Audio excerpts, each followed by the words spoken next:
আপোনাৰ দৰে এগৰাকী সহজ সৰল মৃদুভাষী দক্ষতা সম্পন্ন কৰ্মপটু মহিলা অসম প্ৰদেশ মহিলা কংগ্ৰেছৰ সভানেত্ৰী গৰ্বিত লগতে আনন্দিত হৈছোঁ।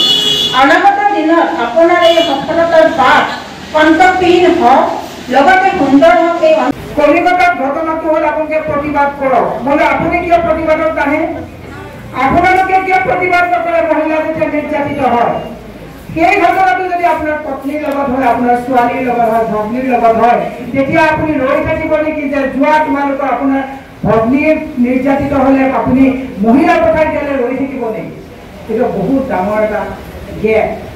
মই সেই ৰাজনৈতিক দলবিলাকত মই প্ৰত্যেকটো দলক মই নিৰীক্ষণ কৰোঁ। মই কথাখিনি এইকাৰণেই কৈছোঁ যে মহিলাৰ 33% ৰিজাৰ্ভেশ্যন বিচৰাৰ সমান্তৰালভাৱে এই ৰিজাৰ্ভেশ্যনটো আমাক কোনে দিব? ডায়েচেকনত যেতিয়া মিটিঙত 7খন চেয়াৰ পতা হয়, কিয় দুগৰাকী মহিলাৰ কাৰণে 2খন চেয়াৰ তাত ৰাখিব নোৱাৰে? ই এক বৃহৎ প্ৰশ্ন। যেতিয়া এখন মই আজি মাননীয় সভাপতি মহোদয়ক আজি অনুৰোধ কৰি যাম যে বঙাইগাঁও জিলাত যেতিয়া যিকোনো ৰাজনৈতিক মিটিং হ'ব, বঙাইগাঁও জিলাত যেতিয়া আপোনালোক সকলোৱে ডায়েচত বহিব, মহিলা কংগ্ৰেছৰ সভানেত্ৰীয়ে এখন চকী পাব লাগিব। কাৰণ বঙাইগাঁও জনসংখ্যাৰ 50% মহিলাৰ প্ৰতিনিধিত্ব সভানেত্ৰীগৰাকীয়ে কৰে। তেওঁৰ কাম কেৱল চাহ তামোল আৰু গামোচা দিয়া কামটো তেওঁক কেতিয়াও আবদ্ধ কৰি নাৰাখে। এই কথাবিলাক মই স্পষ্টভাৱে কওঁ কাৰণে মানুহে মোক কেতিয়াবা বেয়া পায়। কিন্তু মই আজি এটা উদাহৰণ দিব বিচাৰিছোঁ যে আমাৰ সেইখিনিত বহি থকা বাইদেউসকল, সেই বাইদেউসকলে আজি বিধায়ক এজনক বনোৱা নাই জানো? সেই ৰেণু বাইদেউ তেখেতৰ ছাত্ৰ আব্দুল খালেক জানো আজি MP হোৱা নাই জানো? কাৰণে মহিলা ক'ৰবাত দুৰ্বল নেকি? মহিলা দুৰ্বল নহয়। সেইকাৰণে মই নাৰীসকলকে এটা কথা অনুৰোধ জনাইছোঁ। আজি তাৰিখত সমাজ উচ্ছৃঙ্খলিত উচ্ছৃঙ্খল হোৱাৰ প্ৰধান অন্তৰায় হৈছে আমি নাৰী। আমি নাৰী সমাজে অতি বিলাসী মনটোক সংযম কৰিব নোৱাৰাৰ কাৰণে আজি সমাজত এক বেদিয়ে মানে হেৰি হৈছে, প্ৰচলন হৈছে। আজি তাৰিখত যদি আমি কওঁ, আজি তাৰিখত আমি জইণ্ট ফেমিলি বেয়া পাওঁ।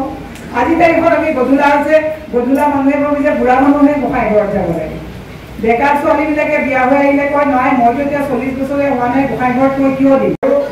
সাংগঠনিক যিটো ব্লক লেভেলৰ পৰা মণ্ডলৰ পৰা বুথলৈকে যিখিনি কাম কৰিব লাগে, কবি বাইদেউক মই ইতিমধ্যে আমি ৰিটিন চাৰ্কুলাৰ আমি দিছোঁ, কি পৰ্যায়ত কাম কৰিব লাগে তেখেতে অৱগত হৈছে। আৰু মই তেখেতক আজি ধন্যবাদ দিছোঁ যে আজি 1 মাহ হোৱা নাই তেখেতক প্ৰেচিডেণ্ট দিয়াৰ।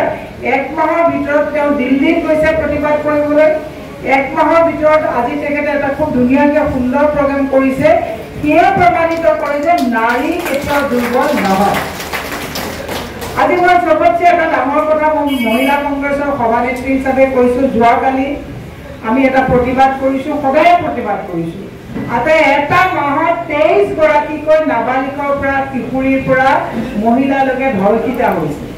আৰু মহিলা যেতিয়া শোষণ আৰু নিৰ্যাতিত আৰু ধৰ্ষণ হয়, কোনো সমাজে কয় যে ধৰ্ণা এটা কৰক না, মহিলাগৰাকী ধৰ্ষণ হৈছে, why not pick the men? যুৱক বা পুৰুষজনে মহিলা ধৰ্ষিত হ'লে কিয় প্ৰতিবাদ কৰিবলৈ ওলাই নাহে? ই এক বৃহৎ প্ৰশ্ন। মহিলা ধৰ্ষিত হ'লে মহিলাই পুত্ৰনিকা দান কৰিব নেকি? মহিলা নিৰ্যাতিত হ'লে মহিলাই প্ৰতিবাদ কৰিব নেকি? মহিলা ধৰ্ষিত হ'লে যিদিনাখন পিতৃ সমাজ, ভাতৃ সমাজ, যুৱ প্ৰজন্ম যেতিয়া ওলাই আহিব যে ষ্টপ ভায়োলেন্স এগেইনষ্ট ওমেন, সেইদিনাখনে সমাজত নাৰীয়ে সন্মান হ'ব।